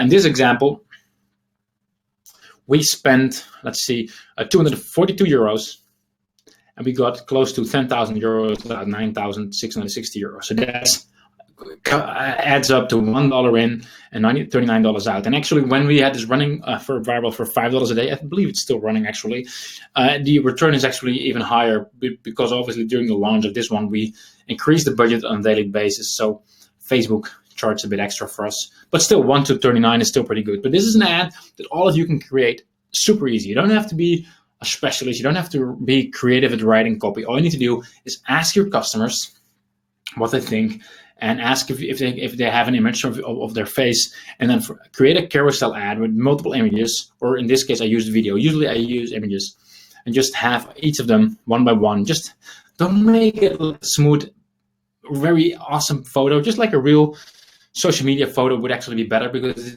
people will, it will feel more real, and that's it. And if you don't have any existing customers, ask people around you what they think of your product. I mean, they don't have to be a customer, as long as they're honest, right? As long as they're just saying, well, I think this is an awesome product. I mean, you can use that, right? Or you could even give your product away for free, just to get, in return for asking their opinion, for example. So this is definitely an ad that I would recommend you to create. If you're selling anything, run a retargeting ad on your sales page. So they would actually see this one after they visited your sales page. So now they already know what the product is. They haven't bought it yet. And then on their Facebook timeline, you're going to show them this carousel ad with testimonials. Do it, and I would promise you, you will get a good return on this. I've seen it multiple times, and it works every single time. So it's pretty good. The other one I want to talk about is the leveraged content, because this carousel ad that I just showed you, I know it's you can basically only use it if you already have traffic to your sales page, right? Now this one, you actually do not need to have traffic. So what I want you to do for this one is you have to create or write a blog post that's related to your product. So write a piece of content that is awesome. First of all, it has to be a good piece of content that people like, people see value in. And then you're going to try to promote the content on, like we posted it on social media. You could also reach out to bloggers. I mean, you could also drive paid ads to this, of course, right? But I want to show this one just for those who really don't try to avoid spending a lot of money. So that's why I would actually mention the free products, the free ways of promoting. So on social media, blogger outreach, ask people to share it. So basically get your content out in the world. And then you just retarget those who scrolled past 50% of the article. So if they actually, so you create using Connect Retarget, you could do that using Connect Retarget. And if they scrolled to more than 50% on that article or on your website, you're going to retarget them, because that way you know they've read it and they're interested. And we actually did that recently for a viral blog post. So we actually had a blog post with a case study of Brad Costanzo. Brad Costanzo, he ran in a viral campaign. He got more than 3,000 leads. So I jumped on a call with him on Skype. I did an interview and we turned that into a blog post. And we didn't spend any ads into the actual article. We just used our free ways of promoting it on Facebook and things like that. And then we actually ran an ad to everyone who watched that page but who was not yet a customer. And that specific ad, we ran it for €5 a day. That's euros because our Facebook ads account is in euros. And on average, it resulted in $1 in, $8.80 out, which is still awesome, I think. And that's just, that's just a simple $5 a day campaign. Altogether, we spent €128, and we got back €1,126 in return. So this is, once again, just a simple campaign that you can set up. You just create an epic piece of content and you retarget those who visited, who scrolled down to at least 50%. You can also do 25. I believe we did 50%. And that's just, the campaign doesn't have to cost more than $5 a day or €5 a day. And for us, it's working incredibly well. So that's why I wanted to share that one as well with all of you. Hope I sparked a little bit of inspiration and imagination with all of you. So that sort of like comes to the conclusion of this presentation. So we covered the Dutch formula, which is all about running multiple ads in every campaign instead of just sending people straight to a sales page. Try to build that relationship, try to send some value, and try to then capture their email address as well, and then go for the sale, right? The ROI multiplier by using various competitive advantages to basically optimize each step of the way, right? Having a better audience to target, getting more people onto your email list, retargeting only your best visitors, and leveraging your email subscriber list better by running ads during promotions as well. And then finally, the zero budget ads, which are the two campaigns that I just showed you that you can run for just $5 a day. All right. Oh, so Dawn is just catching me that this should have been $1 out, $8 in. Yes, that's correct. I actually made a mistake there. It's obviously it's $1 out, $8.80 in. Otherwise, this would have costed me a lot of money, and I would obviously not work. Thanks for joining that. So, is there any questions? I know there's probably a lot, and to be honest, we're actually quite late, so I don't have that much time. And I know you might be. This would normally be the point in the presentation where I would say, hey, you know what? I have this offer for you. No way. Like, that's not what we're here for. I'm just here to share value, and I hope, like I said, I really hope that I sparked some imagination, and in one way or another, I added value, and I've been able to help you out, in one way or another. And I know for a fact that some of you will be like, wow, what is it like? Help me. What do you like? How do you do all of this? Right. I know. And like when I set up this presentation, I already knew in advance that it's so hard to create something that will satisfy everyone. I mean, if I would start showing on my screen exactly, this is how you do that, this is how you do that, then I know for a fact that some people will come to me and like, oh, dude, this is boring, this is too basic, right? And then at the same time, if I would go all the way to the nitty gritty, then I would also sort of lose a lot of people who were not happy with that. So I did my very best, and I know I'm not perfect, but I did my very, very best to create a presentation, to create a training for all of you that will help you, that I think will at least, every single one can get something out of it. And even though you might not be getting everything, I think everyone should get one idea here or there that you can use to run better Facebook ads and to make them more profitable. You know what? To make it a bit more personal as well, I'm just going to switch back to my webcam.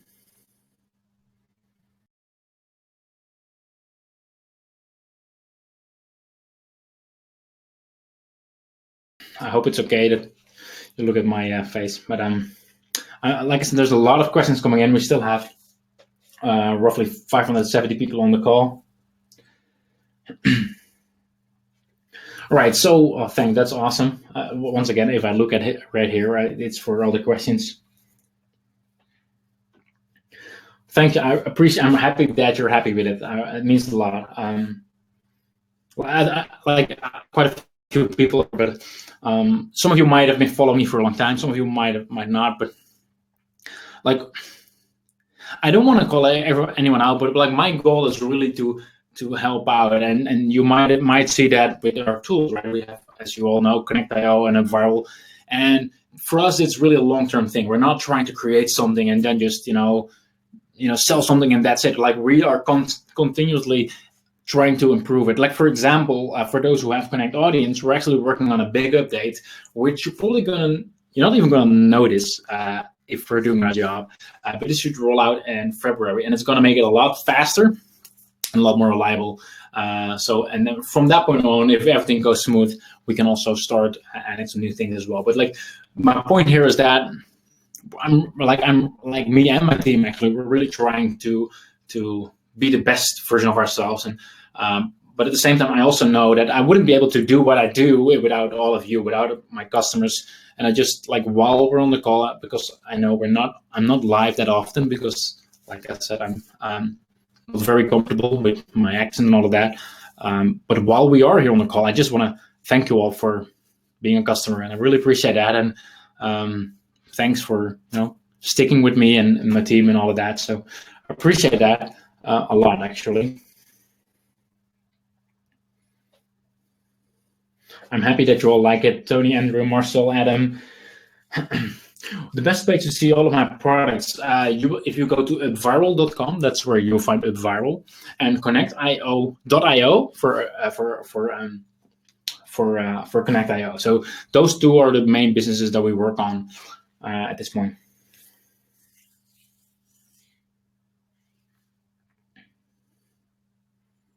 How much would you spend testing before an ad? That's a good question. Who asked it? Bob.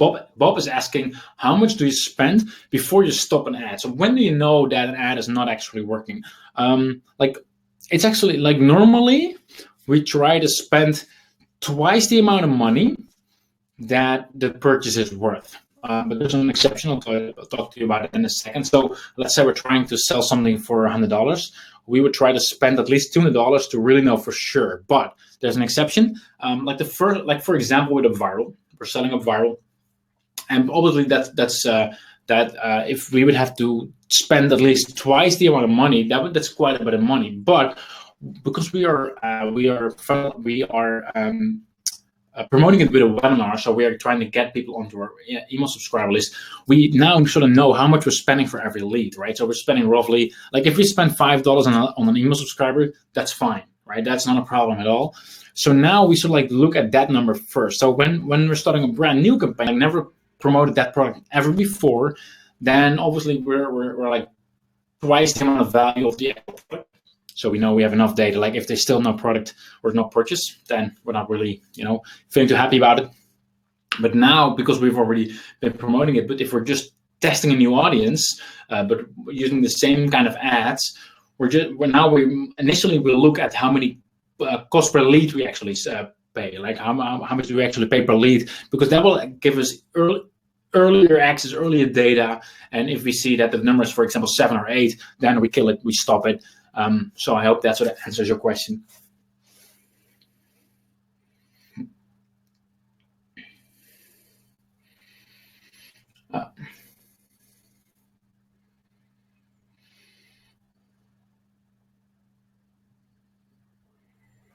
Uh, it's awesome to hear that people are liking the webinar. It really means a lot, because like I said, I don't do them live. I'm planning. I cannot promise yet.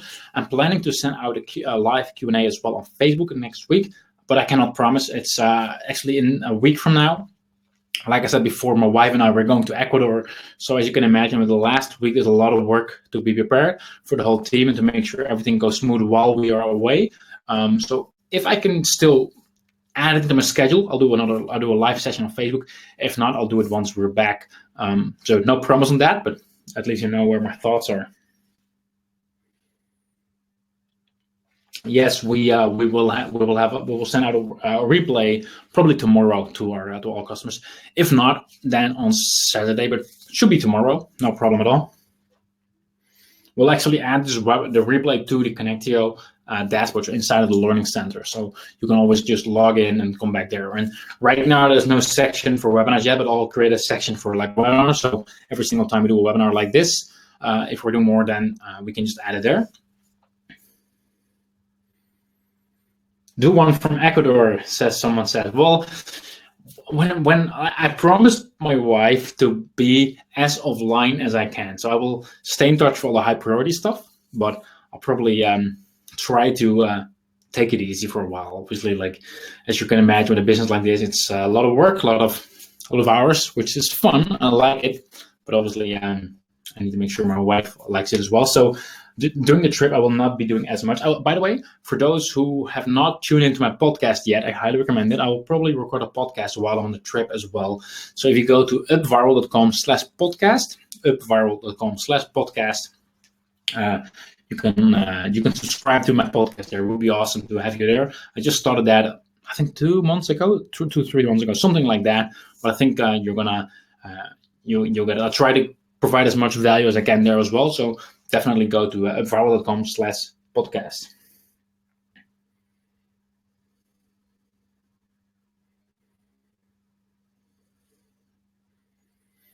I'll put. Someone's asking the link for the podcast. Let me just write it up. Let's see, where can I?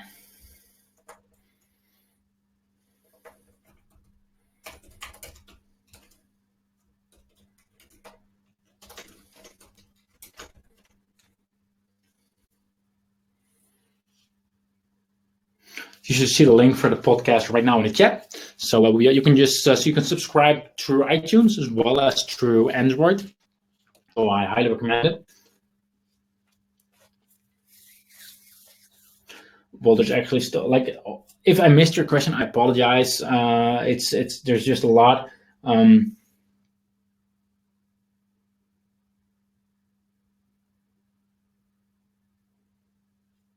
Luke is asking. He's using Connect Explorer, and he's asking, like, using Connect Explorer, for those who are not familiar, you can basically break down your statistics on an interest per interest level, right? And what you can then do is you can actually hit like, if you see an interest that is not performing, you can actually delete it, click delete, and it will automatically remove it from your interest starting. And he's asking, like, hey, doesn't that influence the Facebook algorithm? Because it has to redo his thing, sort of. We haven't seen any negative results from that. We kept track of that. For us, it didn't impact it negatively at all. But if you're not sure, like, as with everything on Facebook, like, I'm here just sharing what's working for us. And it's always good to if you want to be certain in your case, you can always do a split test where in one you are deleting it, on the other one you're not, to see how it works out. But when we tested it out, it worked out pretty well, actually.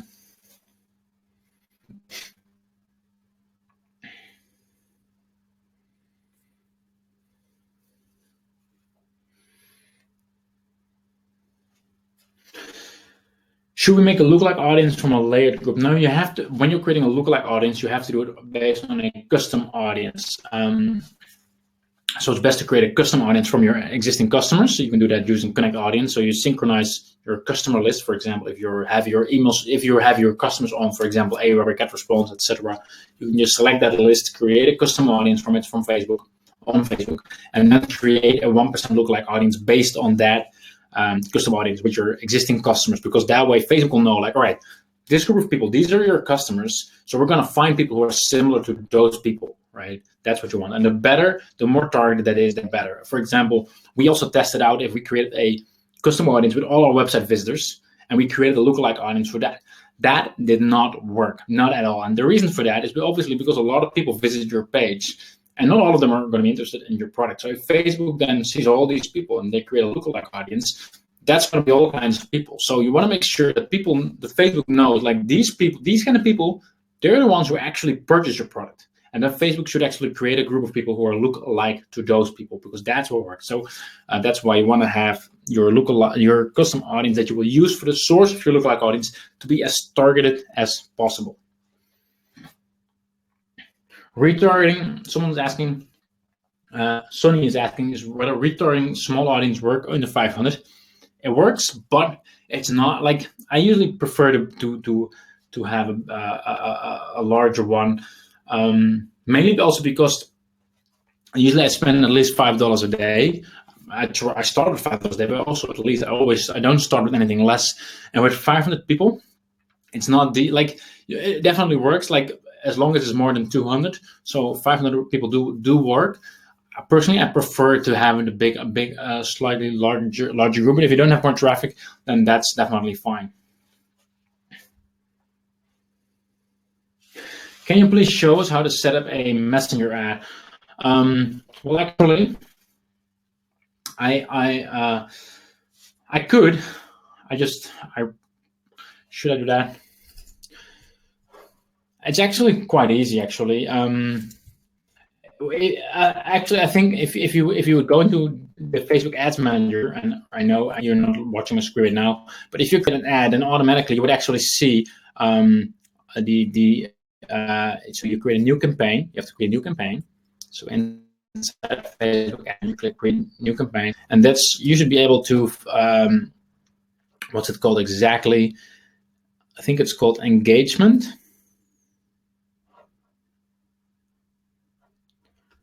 I'm not sure. I thought it was engagement. I actually do have a good tip for all of you. It's a tool. Let me just ManyChat. I'm not sure if any of you have started using the messenger ads. Like I said, we just started testing with that right now, so I'll probably shoot a training video on that later. But if you are using these kind of messenger ads, I just started using a tool called ManyChat, ManyChat.com. It's free. Like, it's also paid. They have a paid version, but I just use the free version. And it's basically a bot. So you can actually say, well, if we get a message like this, then that back. So what we actually did, you can actually test it out if you go to facebook.com/emarkey, or if you search for my Facebook page, Welcome to Craig, and you send a message, you will automatically get a message back saying, hey, were you looking for the support desk, or do you want to invite to this or what? And so you can just click on it, support desk, and you would automatically get a message back. All right, cool. Just send us a message here and here, and we'll happy to answer, right? So that way, it's just a good way. If you were like, I don't want to get into this too deep, but if you were planning to use messenger ads, Facebook messenger ads, definitely try out ManyChat.com, ManyChat.com.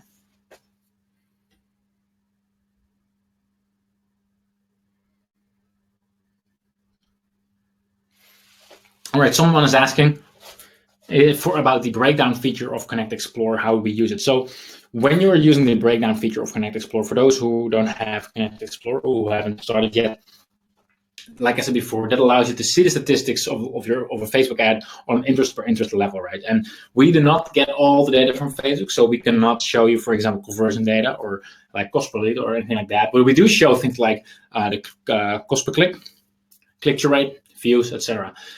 So what we personally do is it's a bit of a gut feeling, but we initially look what is out of the ordinary, and we mainly look at the click-through rate, but also at, like, in combination with the click price. And I think those are the two main numbers. Now, when I say out of the ordinary, I mean like I sort of look at all the interests, and usually, like I said, we have 20, 30, 40. And you sort of see like everything is sort of around the same area, right? Some might be like, for example, some might be 2.5, 1.5, 3%. But if there's like one or two that like has a really low click-through rate, that's the main thing we look at. If there's a really low click-through rate, then apparently that ad is not interested. Like they're not interested in that ad. So that's the main thing I look at. So first of all, which click rate is super low. I don't like that. Plus, I check if there's like a cost per click that's really high. Now, if there is one exponentially higher than any of the others, always have to check how many clicks there actually were, because maybe there were just like 2 or 3 clicks, and that's not really enough data to really base on. Like if there's like more than 10 or 15, then you would actually know. You can actually draw a conclusion. But that's mainly what we look at, or I look at before deciding which one to delete. What I also do is I just look at basically if there's if from all of those different interests, if I see that for some of them there is a big basically the amount of views is way higher. So let's say you have quite a few that have like 300 views, and then one of them has maybe like 1,000 or 1,500 views, like way more. And what I usually do is I actually remove it, and I create a new ad set with just that one interest, just that one, and I basically give that its own interest, and that way I can sort of optimize that one on itself. Because if it's like my theory is, if it has quite a bit of reach within that group of interest, then I figured I'll just give it its own, so we can optimize it that way. We can have its own budget. But that's just for those who are a bit more advanced. So I'm sorry if I sort of went too deep for some of you.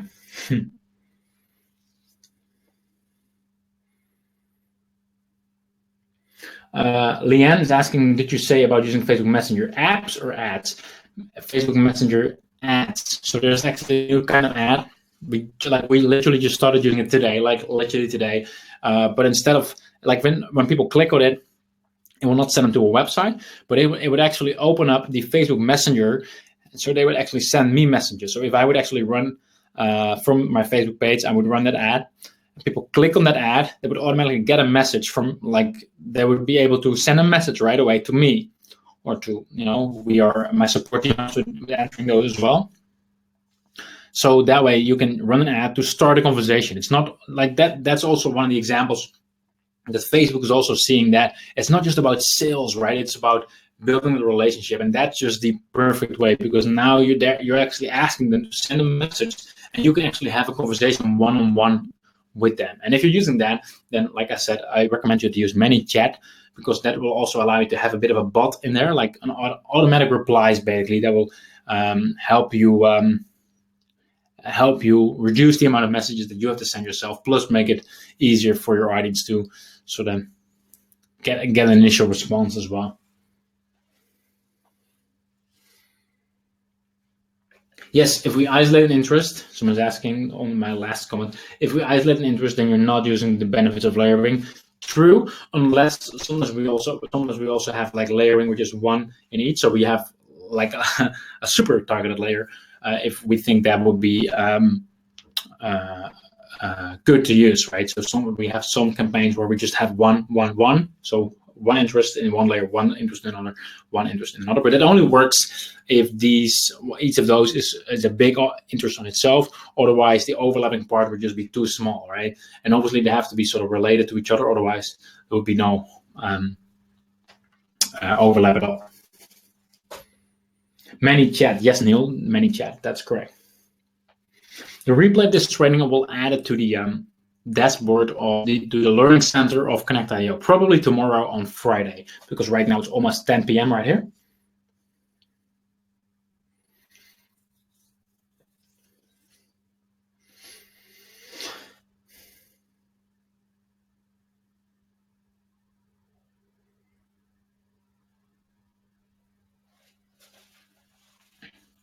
Someone's asking between doing using Connect Explore to find the overlapping interest between completely different interests. Right now, Connect Explore is not optimized for that right now. So you could actually do it. It's a bit of a workaround, but you'll have to do one search first for one keyword and add those to your list. create a new search, load in that list. So go load to in the top right hand side, click on the red corner, load up the existing list, and then add all of your, and then search for a new keyword, which is like your second keyword, and then add all those into the same list. Then apply it to your ad set, and then add a new layer, and then you drag those. You can also just drag and drop those that you want to use for the second interest. The second layer, you just drag onto the second layer. That might be a bit vague. Right now, it's a bit of a workaround. We're looking into how we can optimize it so it's easier to have intersects between completely unrelated subjects. So we're hoping to add it later on. But for now, it's like that. I hope that made sense. Hopefully. All right. I have to say, like right now, it's almost 10 p.m. So I think I have to bail out. Once again, I just want to. I'm standing here in my office, and it's awesome. I mean, there's still 400 people on, and I just want to once again thank everyone for being here. I hope you got some value out of it, and once again, thanks for being an awesome customer. And yeah, I'm just once again super grateful, happy, and yeah, I think that's it. So if I missed any of your questions, I apologize. There's like so many coming in, so that's not intentional. I'm doing my best here, but yeah, just want to say thanks everyone, and we'll talk to you all soon. Bye bye.